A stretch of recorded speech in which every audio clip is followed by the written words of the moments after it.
Hi, and welcome to this episode of John's Model Kit Review. In today's fun classic kit review video, we'll be taking a look at Revell's ME-262 Night Fighter in 1/32 scale. This is Revell kit number H275. This kit was originally released in 1971, and this particular boxing dates back to 1974. For many years, this Revell kit was the only kit available of this aircraft in 1/32 scale. I was surprised when Revell released a new tool, ME-262 Night Fighter in 1/32 scale in 2016. Be sure to check out the ME-262 kit review playlist on this channel.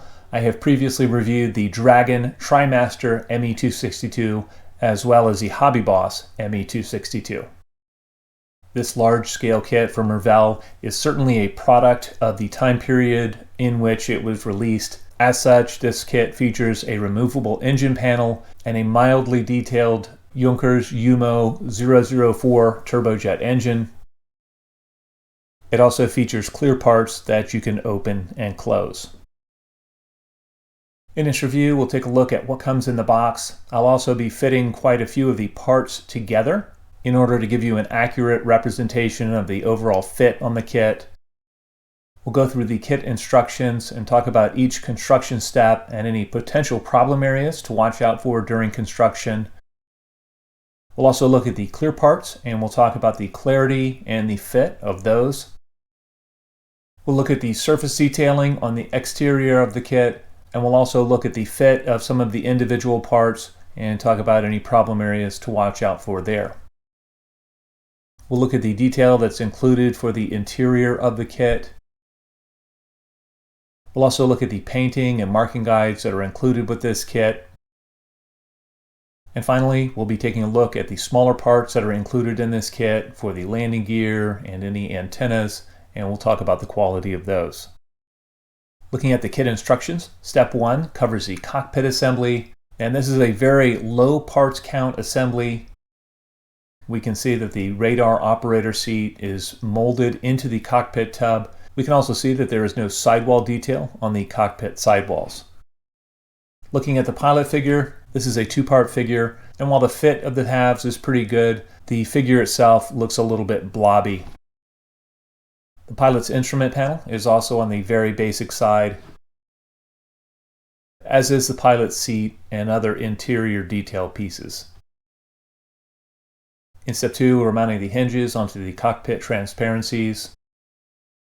Looking at the clear parts themselves, these seem to be decently molded. There's not a ton of flash on these, and the clarity on these actually seems to be pretty good. I'm not sure if you can see in the photos, but these have started to age over time, and there is a slight yellowish tint to these, but I think these are still usable and they won't really detract from the overall look of the kit. In step 3, we are gluing the nose wheel bay into the fuselage half. We're also installing the clear parts, and we're gluing in the cockpit tub to the fuselage half, and then we are joining the fuselage halves around these parts. Something that's not mentioned in step 3 that I would highly recommend is adding some weight to the interior of the nose of the aircraft. If you do not do this, it will be a tail sitter, and you will have to add a strut. That is thankfully included, but it looks silly on the finished kit. Just setting these parts together, it looks like we'll be able to get a very good fit on the rear fuselage seam. The top of the seam looks good, as does the underside of the fuselage. The nose section itself might be a little bit more tricky, especially around the nose wheel bay. Looking closely at the nose section, we can see that there's not much detail on the gun troughs. These are just depressions on the nose, and we can also see that there's a small sinkhole on the front of the nose cone. There's a lot going on in step 4, so I'm going to break this down into sections. The first step here is building the stabilizers and then attaching them to the vertical tail surfaces. Setting these parts together, the fit here looks pretty decent. There's some very light raised rivet detail on these, as well as some engraved detail where the elevators are. In the second part of step 4, we are building the wing assembly itself. Setting the wing panels together, it looks like we should be able to get a good fit here. and then setting the wing assembly underneath the fuselage. It looks like we'll also be able to get a good fit where the wings join the fuselage. However, underneath the nose where the wing center section joins the fuselage, it looks like we might have to fill some significant gaps. There's also a pretty decent gap where the rear fuselage joins the wing. In the last part of step 4, we are joining the upper engine nacelles to the wing assembly. The fit here looks pretty decent. It's not great, but it's also not terrible either. In step 5, we're building the landing gear assembly. Looking at these parts, they seem to be fairly crisply molded. There's not a ton of detail on these, but these are pretty equivalent to the detail in the rest of the kit. And I don't anticipate any trouble building the landing gear itself. In step 6, we are adding the landing gear and the gear covers to the landing gear bays. I don't anticipate any problems with this step. You can see in this photo, there's not a ton of detail in the landing gear bays themselves.